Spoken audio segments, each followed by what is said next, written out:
મારા મનમાં કોઈ ધારણાઓ બહુ કરવી નહીં. ધારણાઓને કારણે તો ઘણી બધી અપ્રિય ઘટનાઓ અત્યારે બને. એવું હતું કે 20-25 હજાર સ્ટુડન્ટ અહીંયા હશે આ સંકુલમાં, અને એ આંકડો પણ મને મોટો લાગતો. ભૂપતભાઈ, એ આંકડો પણ મને મોટો લાગતો. આ સંસ્થા સાથે તો ઘણા વર્ષોથી જોડાયેલો છું, પણ આજે મેં જયારે સાંભળ્યું કે 55,000 વિદ્યાર્થીઓ, કૃષ્ણભાઈ, આ એક બહુ મોટી વસ્તુ કહેવાય. એક સંકુલમાં અને અલગ અલગ અભ્યાસક્રમોમાં અહીંયા શિક્ષણ લેતા હોય, એટલે આ આપણે ઘણી ઇન્ડસ્ટ્રીઝ વિશે વાત કરીએ છીએ ને, આનો આટલો વિકાસ થયો, આનો આટલો વિકાસ થયો, પણ એનો હેતુ નફાનો હોય છે, કંઈક વેચવાનો હોય છે. પણ કંઈક વહેંચવાનું, વિદ્યા વહેંચવાની કોઈ સંસ્થા, અને એનો આટલો બધો ગ્રોથ થાય તો હજી આ દેશના શિક્ષકોમાંથી વિશ્વાસ ગુમાવવા જેવું નથી. ભલે પરિસ્થિતિ ગમે તેવી વિકટ લાગતી હોય, પણ આપણી આ ઇનર સ્ટ્રેન્થ જે છે એ બહુ મજબૂત છે. તમે બધા કવિઓ અને કવિતાઓથી બહુ ભાગતા હો તો પણ આ કૃષ્ણદેવીથી ભાગવા જેવું નથી. અમારે પ્રમોદ છે ને, એ મનોજ તમે બધા કહો છો, પણ એનું સિલેક્શન એ અમદાવાદ બુક ફેરમાં કોને બોલાવે એનું સિલેક્શન ઘણા વર્ષો સુધી એને કર્યું. એટલે એને બરાબર એ વિવેક છે, એ દ્રષ્ટિ છે. એટલે મેં કૃષ્ણદેવનું નામ વાંચ્યું એટલે મને મનમાં આનંદ થયો, કારણ કે એ યુવાનોને કવિતા સાથે જોડવાની શક્તિ ધરાવે છે.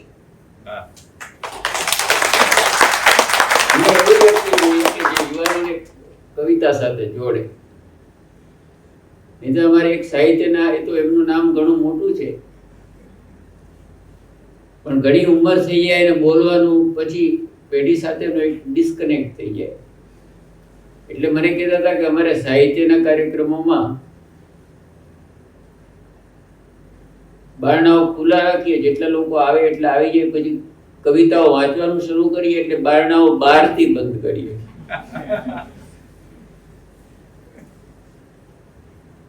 કારણ કે પછી એટલા જે થોડા ઘણા આવ્યા હોય શ્રોતાઓને મારે બેસાડી તો રાખવા જોઈએ. આ તમારે આ કવિ તમારે બહારના ખુલ્લા હોય તો તમને બહાર લેવાનું મન ના થાય એવા છે.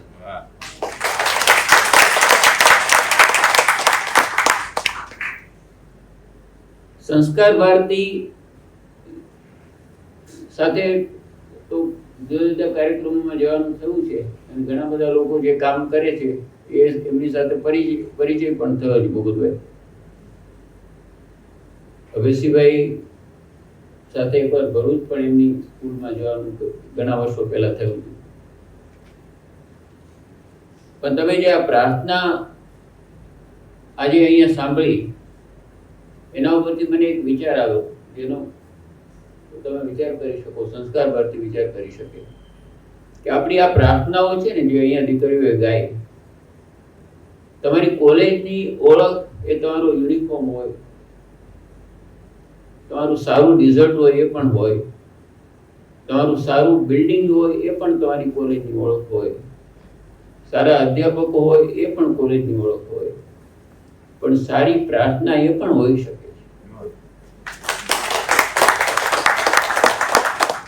વર્ષો પહેલા હું સરકારી નોકરીમાં દાખલ થયો ત્યારે અમરોજના જિલ્લામાં વલ્લભ વિદ્યાનગરમાં 4 અઠવાડિયા અમે ટ્રેનિંગ લેવા ગયા.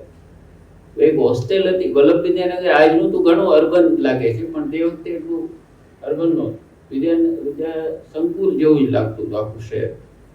બધી કોલેજો અને સંસ્થાઓ બધી શૈક્ષણિક. ત્યાં Nalini and Arvind arts college હતી, એ બહુ જાણીતી. તો તો અમે દરરોજ 10 મિનિટ ઊભા રહીને એની પ્રાર્થના સાંભળતા, બાર સ્પીકર ઉપર પણ મૂકે, અને કોલેજના બધા વિદ્યાર્થીઓ પ્રેમળ જ્યોતિ તારો દાખવી મુજ જીવન પંથ પૂજા. તમે સાહેબ આગા પાછા ન થઈ શકો. પછી એમના પ્રિન્સિપાલ તો બહુ મોટા સાહિત્યકાર હતા, પ્રાધ્યાપક દિલાવરસિંહજી જાડેજા, જેમના દીકરા હમણાં સુધી યુનિવર્સિટીના વાઇસ ચાન્સલર હતા, હમણાં નિવૃત્ત થયા. એ દિલાવરસિંહજીને હું એક દિવસ મેં ચિઠ્ઠી મોકલી મળવા ગયો. એમને થયું કે શું કામ હશે આમને, હું એમને મળેલો નહીં ક્યારેય. એમને કહ્યું સરકારી સેવામાં આ રીતે હું એક અધિકારી તરીકે દાખલ થયો, રાજીપો વ્યક્ત કર્યો એમણે. પછી મને કે મને મળવાનું શું કારણ છે? મેં કીધું તમારે ત્યાં પ્રાર્થના ગવાય છે ને અદ્ભુત. તો એ બહુ રાજી થયા. તો આ પ્રાર્થનાઓની એક વખત અમે એક કોમ્પિટિશન રાખી ભાવનગર જિલ્લામાં. માહિતી વિભાગમાં હું કામ કરતો હતો. કોઈ કહ્યું કે આ પ્રાર્થનાઓ બધી બોલાય છે એની પણ એક હરીફાઈ કરો. તો જિલ્લાની સ્કૂલોને બોલાવી એમને આવવા જવાની સવલત આપી. સરકાર પ્રેરિત કાર્યક્રમ હતો. જે 12 કે 15 સંસ્થાઓએ પ્રાર્થનાઓ રજૂ કરી ત્યારે ખબર પડી કે દરેક સ્કૂલની કે કોલેજની, વિશેષ કરીને સ્કૂલની પ્રાર્થના એમની એક આગવી છટા ધરાવે છે. એટલે આમ તમે જુઓ તો આ એક નાની બાબત છે. આના વિશે કોઈ બહુ વાતય નથી આપણે કરતા. આપણે ઘણી વાતો કરવા જેવી નથી કરતા. નથી કરવા જેવી વાતોથી આપણે મીડિયા છલકાઈ જાય, સોશિયલ મીડિયા, કે જેમાં કંઈ આગળ કે પાછળ જાણવા જેવું ઓછું હોય છે. ઘણી વખત ન જાણવા જેવું હોય છે. એટલે સંસ્કાર ભારતી વિશે આ એક વિચાર કરજો કે ક્યારેક આ એક એવો પણ કાર્યક્રમ કરી શકાય કે જેમાં આ પ્રકારની પ્રાર્થનાઓની હરીફાઈ હોય. એમાંથી આપણને ખબર પડશે કે કેટલું સારું કામ થાય છે. ગુરુ પૂર્ણિમા અને આ કોલેજને તો સીધો સંબંધ છે. કારણ તમારે ત્યાં ગુરુઓ જ તૈયાર થાય છે. બીએડ કોલેજ છે ને, એટલે તમારી સામેનો પડકાર તો મોટો છે. અહીંયા જેવા ગુરુઓ તૈયાર થશે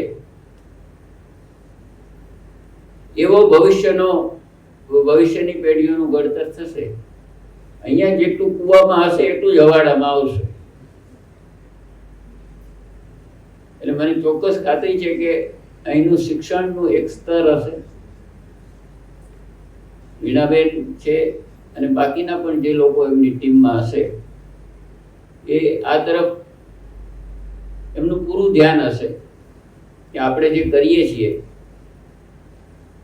એનું અસર એ લાંબા વર્ષો સુધી ઘણા બધા લોકોના જીવન ઉપર રહેવાની છે. એટલે એવા લોકો તૈયાર કરીએ કે જે હવે પછીની પેઢીઓનું ઘડતર કરી શકે. દક્ષિણામૂર્તિ જેવી સંસ્થાઓ હતી. આપણે ગુજરાત વિદ્યાપીઠ પણ ઘણા બધા વર્ષો સુધી એવી ઘણી વિદ્યાલયો છે. આપણી CN વિદ્યા વિહાર, આ બધા એવા નામો છે કે જેમણે પેઢીઓનું ઘડતર કર્યું છે. એટલે તમે જે કરી રહ્યા છો પેઢીઓનું ઘડતર કરવાનું કામ કરો છો. ગુરુ પૂર્ણિમા અથવા ગુરુ પ્રત્યેનું મહત્વ એ આપણે સૌએ તો સમજવાની જરૂર છે, પણ સમાજે પણ સમજવાની જરૂર છે.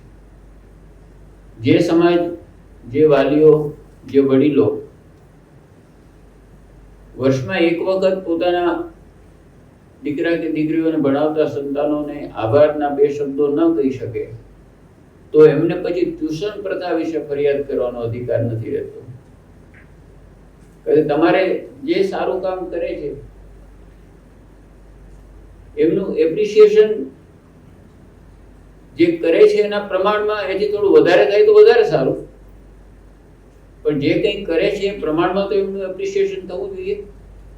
એ પણ સમાજમાં એક ગુણ બિલકુલ નથી એવું નથી, પણ જે સ્તરે છે અથવા જે તબક્કે છે એમાં વિશેષ વધારો કરવાની જરૂર છે. આપણે આપણા શિક્ષકોનું સન્માન કરવાની જરૂર છે. સરકાર કરે,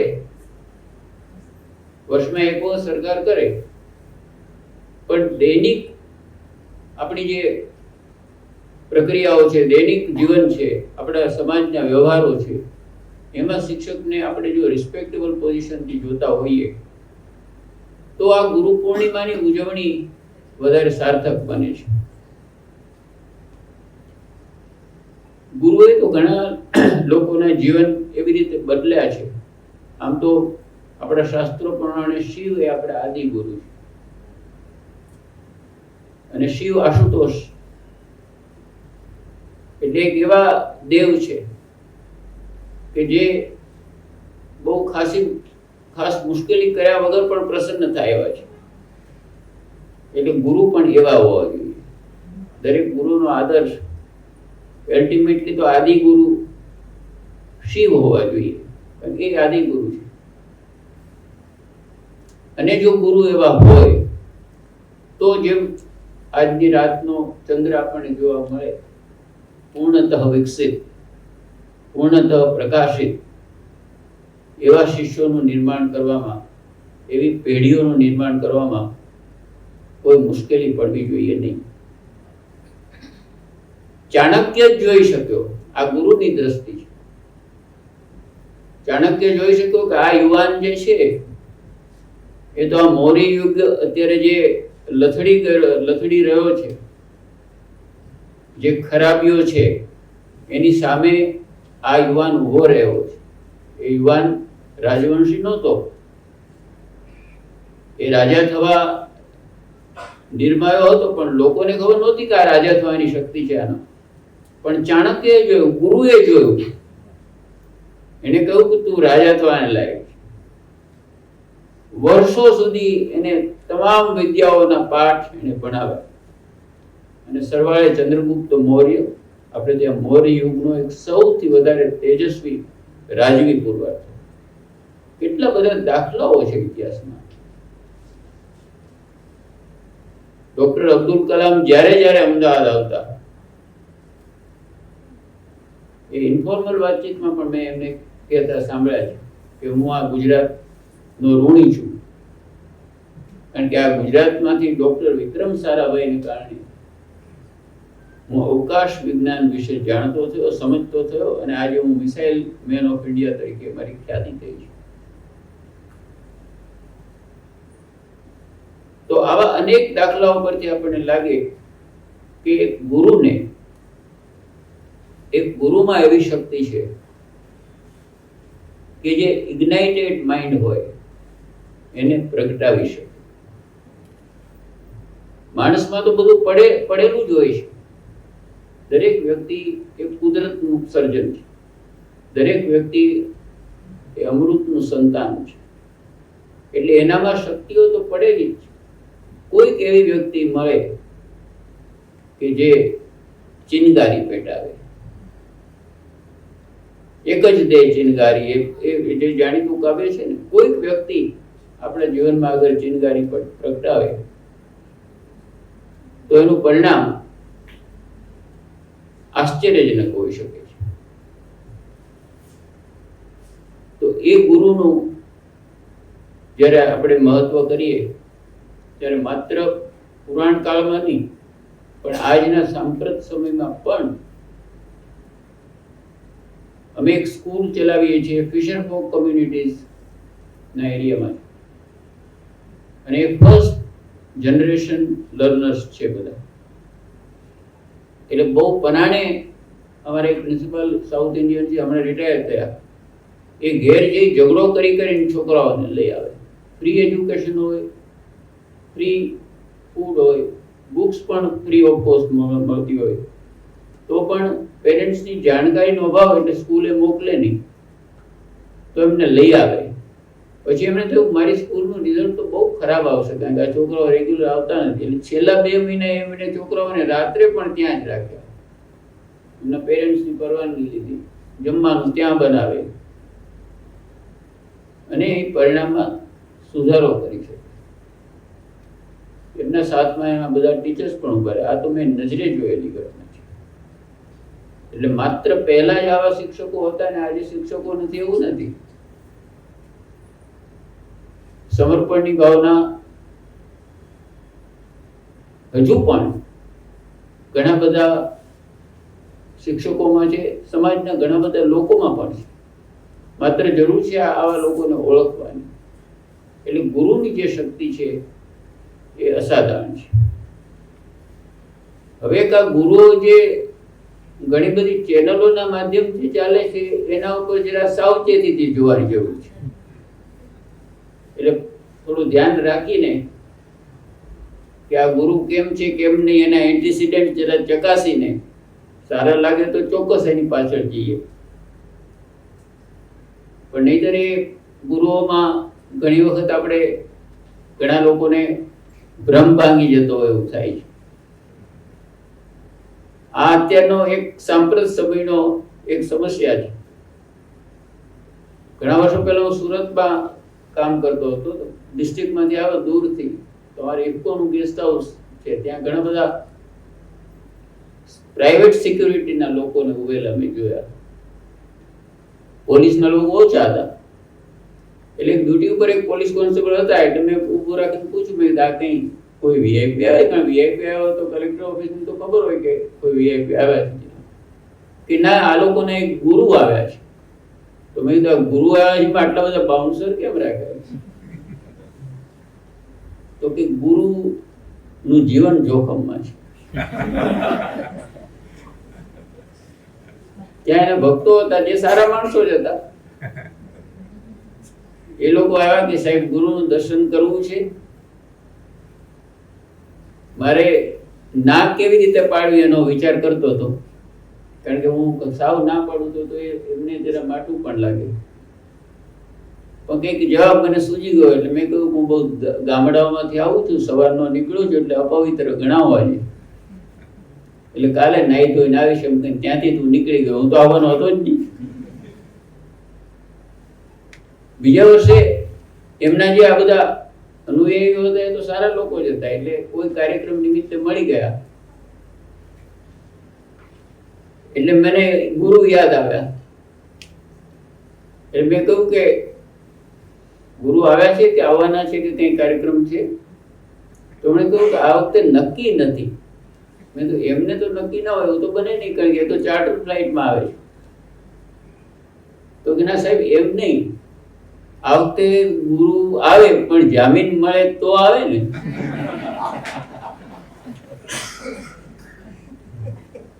આ ગુરુ અત્યારે સંસારમાં નથી એટલે એમની ક્ષમા સાથે હું વાત કરું છું, પણ બનેલી ઘટના. એટલે પાનબાઈએ ઘણા વર્ષો પહેલા કહ્યું કે શીલવંત સાધુને વારે વારે નમીએ પાનબાઈ, જેના બદલે ની વ્રતમાન, ચિત્તની વરતી જેની સદાય નિર્મળ, અને જેને મહારાજ થયા મહેરબાન.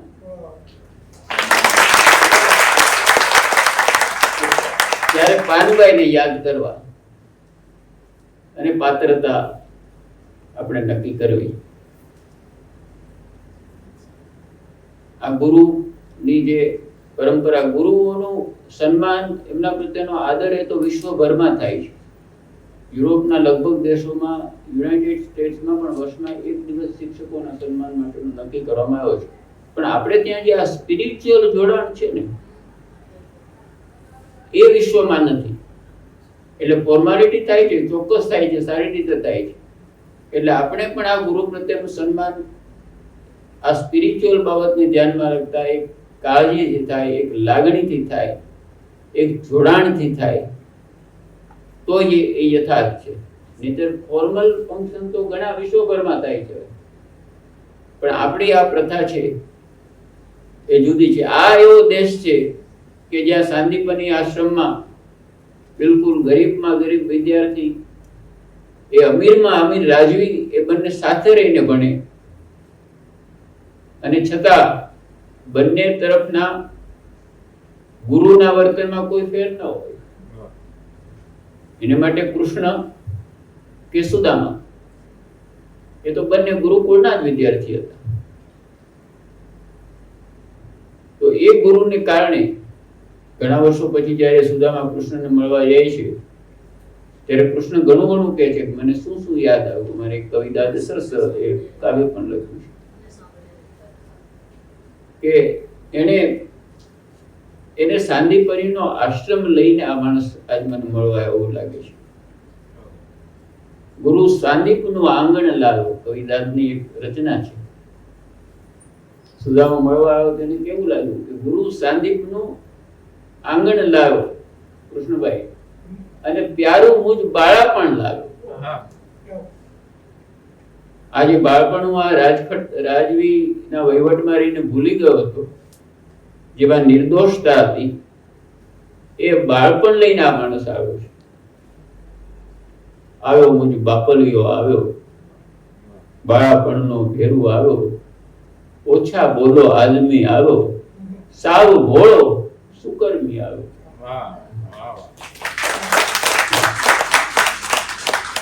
તો ગુરુને કારણે થયેલું એક જોડાણ એ યુગો પર્યંત ટકે છે.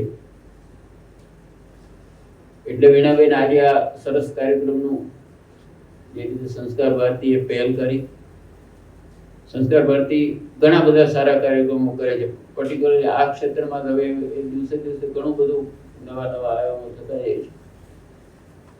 એટલે ઓર્ગેનાઇઝ વેમાં આ કાર્યક્રમો થાય છે. એના એક હિસ્સા તરીકે આજનો પણ આ સરસ કાર્યક્રમ થયો. આ હોલમાં ઘણી વખત આવવાનું થયું છે. હું વીણાબેનનો કહેતો હતો કે જેમ દરેક વસ્તુનો વિકાસ થાય, દરેક વસ્તુમાં ઇમ્પ્રુવમેન્ટ થાય, એમાં હોલમાં ઘણું ઇમ્પ્રુવમેન્ટ થયું છે. પહેલાની સ્થિતિનો હોલ અને આજની સ્થિતિનો હોલ એમાં ઘણો તફાવત છે. આ સંકુલનો તો નિરંતર વિકાસ થાય જ છે. આ સંકુલમાં ગુરુ પૂર્ણિમાના દિવસે આવતા મને વિશેષ આનંદ થાય છે. અને અહીંના જેટલા પણ ગુરુઓ છે, જેટલા શિક્ષકો છે, એમને આપણે સૌ વ્યક્તિગત અને સામૂહિક રીતે વંદન કરીએ તો આ ગુરુ પૂર્ણિમા આપણા માટે યથાર્થ છે. આ સરસ કાર્યક્રમ માટે સંસ્કાર ભારતી અને આ કેમ્પસની કોલેજના આચાર્યશ્રીઓ અને વીણાબેનને અભિનંદન. આપ સૌનો આભાર માનું છું. ધન્યવાદ.